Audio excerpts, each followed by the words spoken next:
우크라이나 남부 지역에서 심상치 않은 사건들이 지속적으로 발생하고 있습니다. 현재 시각으로 22일 보고에 따르면 헤르손 주에서 러시아군과 비밀스러운 협력 관계를 이어오던 정당 소속 의원 올렉시 코발레프의 차량이 갑작스럽게 폭발한 것으로 드러났는데요. 우크라이나 정보당국의 수장 키릴 부다노프는 헤르손 지역에서 발생하는 모든 비정상적 사건들은 군사 정보를 포함한 우크라이나 보안군에 협력하고 있는 저항 운동 때문이라고 설명했습니다. 개전 이후로 우크라이나군이 게릴라 작전의 수행 여부를 공식적으로 인정한 것은 이번이 처음이었는데요. 우크라이나군은 러시아군을 몰아내겠다는 목표로 뜻을 모으고 있는 저항군들의 도움을 받아 남부 지역 탈환 작전에 돌입하고 있습니다. 그러나 우크라이나군에 협력하고 있는 것은 민간인 저항군뿐만이 아니었는데요. 요즘 들어 가장 두드러진 활약을 보이고 있는 것은 다름 아닌 하푼 대함 미사일이었습니다. 하푼 미사일은 러시아 해군 흑해함대의 군함을 격침시키면서 러시아군 함정을 격파한 최초의 서방 무기가 되었는데요. 이에 대해 러시아 측은 서방의 무기 지원을 실질적인 참전으로 규정하겠다는 강경한 입장을 밝히고 있습니다. 우크라이나에서 무슨 일이 일어나고 있는지 자세하게 알아보겠습니다. 전쟁의 장기화가 무서운 이유는 사람들이 비정상적인 상황을 당연하게 받아들인다는 점이었습니다. 러시아의 침공이 시작된 지 120일 차에 접어들면서 이제 전쟁은 우크라이나 국민들에게 일상이 되어 있었습니다. 우크라이나군은 이런 안타까운 현실을 조금이라도 빨리 되돌려놓기 위해 총력을 동원하고 있는데요. 그러나 동부 돈바스 지역에서 가장 치열한 접전이 발생하고 있는 세베르도네츠크 지역은 아직까지도 일진일퇴의 시가전이 이어지고 있으며 러시아군이 조금씩 우세한 모습을 보이고 있습니다. 이는 우크라이나군이 세베르도네츠크 지역에 보급품을 전달하기 위해서는 소수의 인원으로 강을 건널 수밖에 없으나 국경을 맞대고 있는 러시아군은 비교적 수월하게 보급품을 수송하거나 병력을 증원시키고 있기 때문이었습니다. 물론 맨몸으로 강을 건너는 것만이 아니라 헬기를 통해 물자를 수송하는 모습도 포착되고 있지만 아무래도 군용 트럭이나 기차를 통해 이루어지는 보급보다는 양이나 속도 면에서 밀릴 수밖에 없었습니다. 전문가들은 이렇게 보급의 방식에서 차이가 벌어지는 한 아무리 세베르도네츠크 시가전에 투입된 우크라이나 특수부대가 괴물 같은 전투력을 보이며 전과를 올리고 있다고 하더라도 세베르도네츠크 전투는 우크라이나군의 열세가 계속될 것이라고 예상하고 있습니다. 이에 우크라이나군은 불리한 상황을 뒤집기 위해 강 건너편에서 장거리 포격을 가하면서 러시아군의 탄약고를 노리는 상황입니다. 그리고 그 중에서도 가장 효과적인 방식은 러시아의 자금 줄인 석유를 제거하는 것이었습니다. 현재 시각으로 22일 우크라이나 총참모부는 무인 드론의 자폭 공격으로 러시아 소유의 정유 공장을 타격했다고 보고했습니다. 이번에 공습이 있었던 장소는 로스토프주 노보샤흐틴스크 지역이며 이제 우크라이나군은 러시아 본토를 타격하는데 거리낌 없는 모습을 보여주고 있는데요. 문제는 정유시설 공격에 사용된 드론의 정체가 PD-1 무인 정찰기라는 것입니다. 이전부터 우크라이나군의 드론 운용 능력은 많은 군사 전문가들의 인정을 받아왔지만 정찰용 무인기가 주요 시설 공격 작전에 사용되는 경우는 처음 있는 일이었습니다. 사실 우크라이나의 기술자들은 전쟁 초기부터 정찰용 드론의 공격 성능을 추가할 수 있도록 하는 작업에 착수하고 있었는데요. 그 짧은 시간 만에 드론 개조 실험을 완료했는지 여기저기서 상업용 드론이나 정찰기에 무장이 탑재된 모습이 발견되고 있습니다. 이로 인해 우크라이나군이 운용하고 있는 무인 드론을 정찰기와 공격기로 나누는 것은 아무런 의미가 없어졌으며 러시아군은 더욱 많은 공중 공격에 시달려야만 했습니다. 4달간의 전쟁은 우크라이나군 병사들만이 아니라 기술자들에게도 엄청난 숙련도를 쌓게 만들고 있는 것으로 보이는데요. 특히 흥미로웠던 것은 격추시킨 카모프-52 엘리게이터 무장헬기에 로켓 발사기를 차에 설치하여 즉석에서 다연장 로켓포로 활용하고 있다는 점이었습니다. 이처럼 우크라이나 기술자들은 드론뿐만 아니라 다양한 부품과 장비들을 조합하여 새로운 무기체계를 만들어내고 있었죠. 군사 전문가들은 빠른 성장이 이루어질 수 있었던 것에 대해 서방에서 지원받은 무기들을 사용하고 바로바로 실전 데이터를 얻을 수 있기 때문이라고 분석했습니다. 그 중에서도 최근 들어 가장 주목을 받고 있는 서방제 무기는 하푼 대함 미사일이었습니다. 러시아의 흑해함대는 유럽의 빵바구니라 불리는 우크라이나의 주요 항구를 봉쇄하면서 곡물 수출기를 막고 있으며 6월 곡물 수출량은 전년 대비 55%가 감소한 것으로 나타나고 있는데요.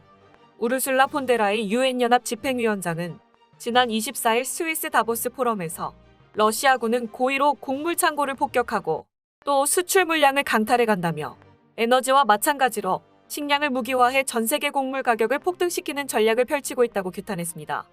유엔 세계 식량 계획 WFP의 데이비드 비즐리 사무총장도 유엔 안보리에서 우크라이나의 곡물 수출 물량은 4억 명이 먹을 분량인데 이 양이 세계 시장에서 사라지면서 시장 변동성이 초래됐다고 지적했습니다. 식량을 인질로 잡고 있는 러시아 정부는 세계 각국에서 쏟아지는 비난에 대해 러시아에 가한 경제 제재를 풀 때까지는 흑해 봉쇄가 계속될 것이라는 입장을 내놓고 있는데요. 이에 미국과 북대서양조약기구 나토가 러시아의 해상 봉쇄 대응책으로 우크라이나에 제공한 것이 바로 하푼 미사일이었습니다. 지난달 덴마크는 지대함 순항 미사일인 하푼 미사일과 발사대를 우크라이나군에게 공급하겠다고 밝혔으며 노르웨이는 NSM 대함 미사일을 우크라이나군에 공급하겠다고 공언했는데요. 미국 역시 10억 달러 규모의 새로운 군사 지원 패키지를 발표하면서 여기에 2대의 하푼 미사일 발사대를 포함시켰습니다. 그러나 일각에서는 이러한 서방 국가들의 지원 방안들의 실효성이 떨어진다는 비관론도 제기되고 있었습니다. 많은 군사 전문가들의 하푼 미사일을 처음 사용하는 우크라이나군이 이를 능숙하게 다룰 때까지 좋게 수개월은 걸릴 것이라고 의견을 모은 것입니다. 하지만 이러한 우려의 목소리는 최근 발생한 사건으로 완전히 불식되고 말았습니다. 막심 마르셴코 오데사 주지사가 우크라이나 해군이 하푼 지대함 미사일 2기로 러시아 흑해함대 예인구조선 바실리 베크함을 격침시켰다고 깜짝 발표를 한 것입니다. 게다가 이 사건은 우크라이나 전략공보부가 공개한 영상으로도 확인이 되었습니다.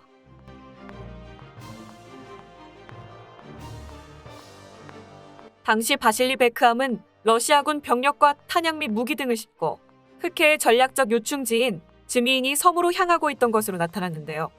우크라이나 총참모부는 지금까지 흑해 전면전에서 2차례 대함 미사일이 발사되었다. 처음에는 우크라이나제 넵튠이었고 오늘은 하푼이었다.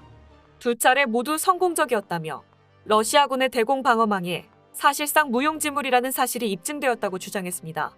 그런데 이 발언에서 눈에 띄는 점은 대함 미사일의 공격에 대공 방어망이라는 단어가 언급되었다는 점입니다. 이는 하푼 미사일이 대부분의 대함 미사일이 탑재하고 있는 시스키밍 방식 이외에도 팝업 공격 방식을 가지고 있기 때문인데요. 바다의 표면에서 낮게 비행하며 적의 레이더와 적외선 탐지를 피하고 목표물에 접근하는 동안 격추될 확률을 낮추는 시스키밍 방식은 현대 해군이 가장 즐겨 사용하는 획기적인 기술이지만 기상 조건이 맞지 않으면 사용할 수 없으며 대형 함정에는 침몰할 정도의 치명타를 입히기 힘들다는 단점이 있습니다. 하지만 팝업 공격 방식은 시커가 표적을 잡는 순간 1800m까지 고도를 높였다가 내리꽂는 식으로 기동해 단숨에 피해를 극대화시키고 정확성을 높일 수 있다는 특징이 있는데요. 물론 그만큼 대공 방어망에 가로막힐 확률이 높아지지만 이번 러시아의 흑해함대처럼 대비가 갖추어져 있지 않다면 단번에 큰 타격을 입히는 것도 가능한 것입니다. 게다가 얼마 전 발생했던 크림반도 시추 시설 타격 사건 역시 하푼 미사일을 활용한 것으로 파악되고 있습니다. 하푼 미사일은 발사 플랫폼에 따라 사거리가 93km에서 315km까지 변화하지만 오데사로부터 71km 떨어져 있는 시추 시설을 타격하는 데에는 아무런 무리가 없었던 것입니다. 이로 인해 우크라이나 해군은 변변한 해상 병력 없이도 흑해함대와의 전투를 벌일 수 있게 되었는데요. 해외 네티즌들은 세바스토폴 항구에 아직 4대의 먹잇감이 하푼 미사일을 기다리고 있다는 글을 작성하기도 했습니다. 그리고 하푼 미사일 이외에도 스웨덴에서 제공한 RBS-17 휴대용 대함 미사일도 흑해 연안에 배치되어 있는 것으로 드러났습니다.